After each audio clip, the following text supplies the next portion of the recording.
AR Rahman మొన్న చేసినటువంటి వ్యాఖ్యలు రకరకాలుగా వక్రీకరించి మాట్లాడుతోంది ప్రపంచం. ఆయన మతం వలన కూడా నేను ఇక్కడ అవకాశాలు పొందటం లేదేమో అనేది ఒకటి మాట్లాడాడు. దాన్ని ఎక్కువ వివాదం చేసేటువంటి ప్రయత్నం చేస్తున్నారు, కానీ నిజానికి ఆయన ఇంటెన్షన్ అది అని నేను అనుకోవడం లేదు. ఒకటి పవర్ షిఫ్ట్ అనే మాట కూడా వాడాడు ఆయన. పవర్ షిఫ్ట్ గొడవ ఒకటి జరుగుతోంది. నిజానికి తనని బాలీవుడ్ నెత్తికి ఎత్తుకున్నటువంటి ఒక సందర్భం చూసాం మనం. సుభాష్ ఘై లాంటి వాడు కూడా రెహమాన్తోనే పనిచేయాలి అని విపరీతంగా తాపత్రయపడినటువంటి పరిస్థితి. అలాగే రకరకాల డైరెక్టర్లు రెహమాన్ తన సినిమాకి పనిచేస్తే బాగుండు అనుకుని అతను వెనకాల తిరిగినటువంటి సందర్భం కూడా మనకు తెలుసు. కానీ నెమ్మదిగా తను బాలీవుడ్ సినిమాలు చేయడం తగ్గింది.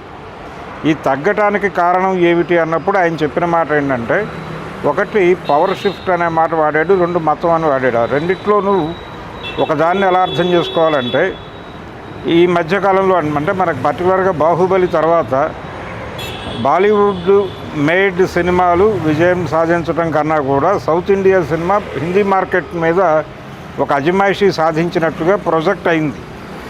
ఈ ప్రొజెక్షన్లో భాగంగా బాలీవుడ్ మీద సౌత్ జెండా అనేటువంటి మాట వినిపించింది.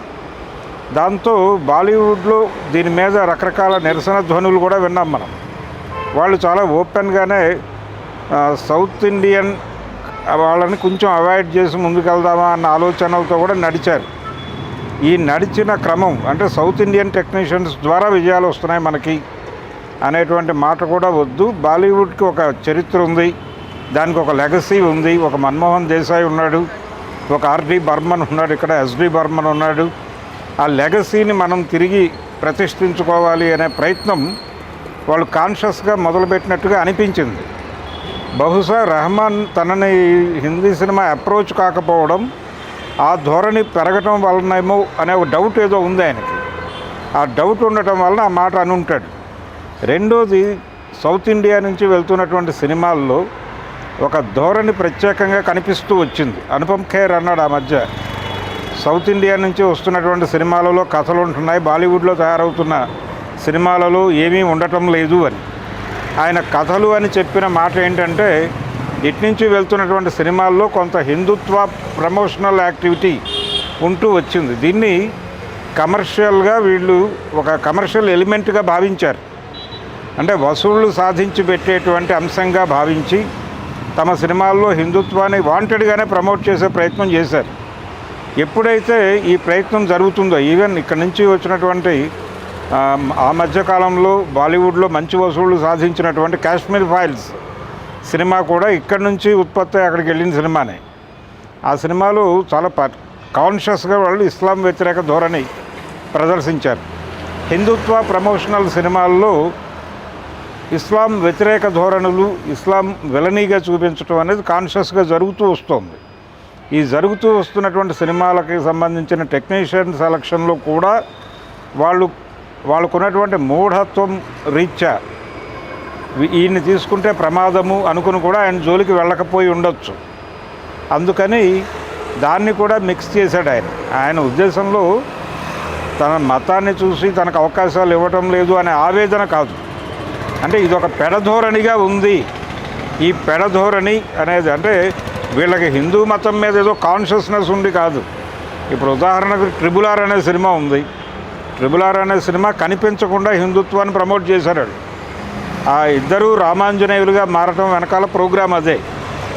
హిందుత్వాయే దేశాన్ని కాపాడుతుంది అని చెప్పడం, పాకిస్తాన్ని విలన్గా చూపించడం అనేది ఒక రొటీన్ ప్రోగ్రామ్గా మారిపోయింది. దేశభక్తి అంటే ఇస్లాంను తిట్టడమే దేశభక్తిగా మారిపోయింది. ఇది ఉన్మాద స్థితికి చేర్చడంలో సౌత్ సినిమా కంట్రిబ్యూషన్ ఉంది. ఈ సౌత్ సినిమా నార్త్ సినిమాలోకి అంటే ఆ మార్కెట్ మీద అజమాయిషీ చేయటం కోసం ఇలాంటి కంటెంట్తో వెళ్ళాలి అని చెప్పి కొంతమంది టాలీవుడ్ ప్రొడ్యూసర్లు బహిరంగ వేదికల మీద మాట్లాడారు కూడా. అల్లు అరవింద్ గారు ఒకసారి ఎప్పుడో మాట్లాడుతూ అఖండ సినిమా టైంలో ఆయన ఏదో ఫంక్షన్లో మాట్లాడుతూ, అప్పటికి కార్తికేయ 2 సక్సెస్ ఉంది. కార్తికేయ 2 సక్సెస్ తర్వాత మాట్లాడుతూ ఆయన అఖండ రేంజ్ సినిమాని కొంచెం వైష్ణవంలో గనక తీయగలిగితే బాలీవుడ్ మీద జెండా ఎగరేయటం పెద్ద కష్టమేం కాదు అన్నాడు. అంటే ఇది ఒక మూఢనమ్మకంగా మారింది. ఈ మారిన ధోరణి వలన కూడా తనకు అవకాశాలు తగ్గాయి అని ఆయన ఈ హిందుత్వ ప్రమోట్ చేస్తే ఉపయోగం జరుగుతుంది అనేటువంటి ఒక మూఢ భక్తులు, హిందుత్వాకి సినిమా రంగంలో తయారైనటువంటి మూఢ భక్తుల వలన తనకు అవకాశాలు రాలేదు అన్నాడు తప్ప, ఆయన తన మతం వలన అనే మాట ఆ కాన్షియస్లో వాడాడు, ఆ కాంటెక్స్ట్లో వాడాడు. అందుకని ఏఆర్ రెహమాన్ని తప్పుపట్టే అర్హత ఎవరికీ లేదు. ఈ జరిగినటువంటి పరిణామాలని ఆ నేపథ్యంలో ఆలోచిస్తే, ఆ నేపథ్యంలో విశ్లేషిస్తే రెహమాన్ మాటల్లో ఎంత మాత్రమూ తప్పులేదు. అనవసరంగా వీధికి ఇడ్చి ఆయనకి మతోన్మాదాన్ని అంటగట్టి తమ మతోన్మాదంని సంతృప్తిపరచుకునేటువంటి ప్రయత్నం చేస్తున్నారు ఛానల్స్ వాళ్ళు, అలాగే మీడియా. దీన్ని ఖండించాల్సినటువంటి అవసరం ఉంది. ఒక మతం తాలూకా దేశభక్తి ఇంకో మతానికి ప్రాణ సంకటంగా మారేటువంటి పరిస్థితి ఉంది. దాన్ని పరిహరించాల్సినటువంటి బాధ్యత లౌకికవాదులందరి మీద ఉంది. లౌకికవాదులందరూ రెహమాన్కి అండగా నిలబడాల్సినటువంటి అవసరం అయితే ఉంది. ఆయన చాలా స్పష్టంగా ఇప్పుడు ఇందాక కూడా వివరణ ఇచ్చాడు. ఆయన తన మాటల్ని రాంగ్గా ప్రొజెక్ట్ చేస్తున్నారు. చాలా సందర్భాల్లో ఇదే జరుగుతుంది. ఇదే నాకు భయం. ఇది నాలో ఉన్నటువంటి కళాకారుడిని, సృజనాత్మకతని కూడా చంపేసే పరిస్థితుల్లోకి వెళుతున్నారు వీళ్ళు. అందుకని నాకు ఇప్పుడు భయం వేస్తుంది అన్నాడు. ఈ భయం చాలామందికి కలిగించాం మనం. ఈ హిందుత్వ అనేటువంటి భూతం హిందూ మతాన్నే ఆవరించి ఉంది. హిందూ మతమే హిందుత్వ అనేటువంటి ఒక భూతానికి లోబడి ఉంది. హిందూ మతం హిందుత్వ నుంచి రక్షించుకోవాలి హిందూ మతాన్ని. కాబట్టి ఇలాంటి దుర్మార్గమైన పరిస్థితుల్లో ఈ మూఢనమ్మకాలు ఒక రకంగా ఉన్మాదులు చేస్తున్నటువంటి దాడి రెహమాన్ మీద. కాబట్టి ఈ ఉన్మాదుల్ని సీరియస్గా ప్రతిఘటించాలి. చాలా పెద్ద పెద్ద శాటిలైట్ ఛానల్స్లోనే రెహమాన్కి ఒక మతోన్మాద బ్రాండ్ వేసి స్టోరీలు రన్ చేస్తున్నటువంటి పరిస్థితి ఉంది. దీన్ని సీరియస్గా అడ్డుకోవాల్సిన అవసరం అయితే ఉంది. ఎవరు నా సినిమాకి పనిచేయండి అని అడిగినా కానీ చేశాడు. ప్రస్తుతం అతను రామ్ చరణ్ సినిమాకి పనిచేస్తున్నాడు. అడగని వారిదే తప్పు తప్ప ఆయన ఇక్కడ ఒక తెలుగు సినిమా ఆడియో లాంచ్కి కూడా వచ్చాడు. ఆయన ఒక చిన్న సినిమాకి తన దగ్గర పనిచేసిన వాళ్ళు ఎవరో దానికి మ్యూజిక్ చేస్తున్నారు అనే సమాచారం తెలిసి మీరు వస్తే అంటే నేను ఎందుకు రాను అని చెప్పి వచ్చాడు ఆయన. కాబట్టి ఆయన ఎప్పుడూ బంధాలు తెంపుకోలేదు. కాకపోతే తన వ్యాపార వృద్ధి, తనకు దొరికిన మార్కెట్ అవకాశాలని వినియోగించుకునే ప్రయత్నం చేయడం తప్పేం కాదు. ఆ ప్రయత్నమే చేశాడు ఆయన. అంతే తప్ప ఇక్కడి నుంచి ఎవరైనా అప్రోచ్ అయితే ఎక్కువ ధరలు అడగటం అవి కూడా చేయలేదు. అలా చేస్తుంటే రామ్ చరణ్ సినిమా కోసం అప్రోచ్ అయ్యేవాళ్లే కాదు. ఇవన్నీ రకరకాలుగా ఆయన మీద బురద జల్లే ప్రయత్నం జరుగుతోంది. ఇది ఒక వాంటెడ్గా ప్రోగ్రామ్గా జరుగుతోంది. అంటే తమని తాము మోర్ హిందువుగా మాట్లాడుకోవటం కోసం, తమని తాము మోర్ హిందువుగా ప్రొజెక్ట్ చేసుకోవడానికి రెహమాన్ మీద ఎక్కువ బురద జల్లుతున్నారు వీళ్ళందరూ. ఇది ప్రమాదకరం. ఏం మాట్లాడాడు? అతను తప్పు మాట్లాడలేదే. మూవీస్ అడిగిన వాళ్ళకి చేస్తున్నాడు. తన దగ్గరికి వచ్చేవాళ్ళు తగ్గిపోయారు అని చెప్పాడు. తగ్గిపోవడానికి కారణం ఒకటి బాలీవుడ్ కాన్షియస్గా వ్యవహరించటం. అంటే బాలీవుడ్ అంటే సౌత్ ఇండియా సినిమాకి బాలీవుడ్ సినిమాకి ఉన్నటువంటి ఒక గందరగోళంలో వాళ్ళు మోర్ సెంట్రిక్గా ఉండటం వలన తనకు అవకాశాలు తగ్గుండొచ్చు అనేది ఒక అంశం. రెండోది, ఈ హిందుత్వ ప్రమోషనల్ కంటెంట్ పెరిగిపోతుంది. ఈ హిందుత్వ ప్రమోషనల్ కంటెంట్ ద్వారానే మార్కెట్ వస్తుంది అని అనుకుంటున్నారు. అదొక మూఢనమ్మకం. అంటే భారతీయ జనతా పార్టీ 3 సార్లు గెలిచింది కేంద్రంలో. ఈ 3 సార్లు గెలవడంతో ఓటర్ మూడ్ హిందుత్వ ఉంది. అంటే ఓటరే ప్రేక్షకుడు కాబట్టి జాతీయ మార్కెట్ని పట్టుకోవాలంటే జాతీయవాదంతో సినిమా తీయాలి అనే మూర్ఖత్వం పెరిగిపోవడం వలన కూడా తనకు అవకాశాలు రావడం లేదు అన్నాడు. అది తప్పేం కాదు. అది చాలా సబబైనటువంటి విమర్శే.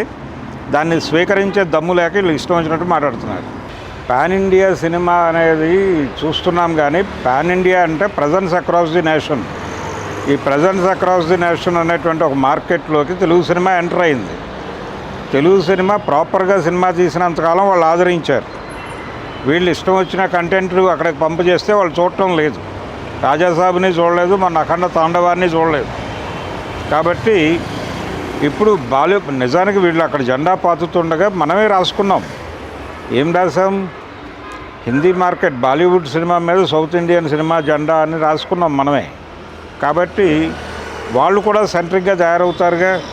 మనం కదా ఏలింది మార్కెట్ని, మనం కోల్పోతున్నాం, మన ప్రాభవాన్ని కోల్పోతున్నామని ఆత్మవిమర్శ అక్కడ మొదలవుతుందిగా. ఆ ఆత్మవిమర్శలో భాగంగానే అవన్నీ నడిచినాయి. ఆయన చెప్పింది కూడా అదే. అంటే పాన్ ఇండియా ఏరియాలో అన్ని ప్రాంతీయ భాషా చిత్రాలు ఘర్షణ పడతాయి. ఆ ఘర్షణలోనే తనకు అవకాశాలు దొరకట్లేదు అంటున్నాడు ఆయన. ఎవరూ అప్రోచ్ అవ్వట్లేదని. అప్రోచ్ కాకపోవడానికి ఈ రీజన్ ఒకటి, పర్టికులర్గా బాలీవుడ్ వాళ్ళు అప్రోచ్ కాకపోవడానికి. రెండోది, ఈ హిందుత్వ కంటెంట్తో సినిమాలు తీయటం వలన కూడా తన దగ్గరికి ఎవరూ అప్రోచ్ కావడం లేదు అనేది. అంటే ఒక హిందుత్వ సినిమా తీస్తూ రెహమాన్ని మ్యూజిక్ డైరెక్టర్గా అప్రోచ్ అయినప్పుడు కొన్ని ఇబ్బందులు ఉంటాయి చెప్పేవాడికి కూడా. బహుశా ఆ ఇబ్బందుల వలన నా దగ్గరికి రావడం లేదేమో అని బాధపడ్డాడు ఆయన. దాన్ని పాజిటివ్గానే చూడాలి.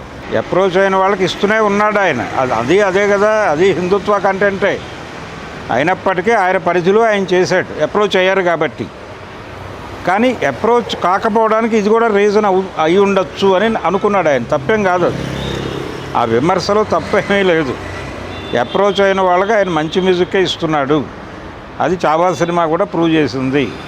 కాబట్టి ఇప్పుడు కొత్తగా ఆయన మీద బురద జల్లేవాళ్ళు బురద ఎందుకు జల్లుతున్నారు, ఎందుకు వక్రీకరిస్తున్నారు? వక్రీకరించేవాడికి ఒక ప్రోగ్రాం ఉంది.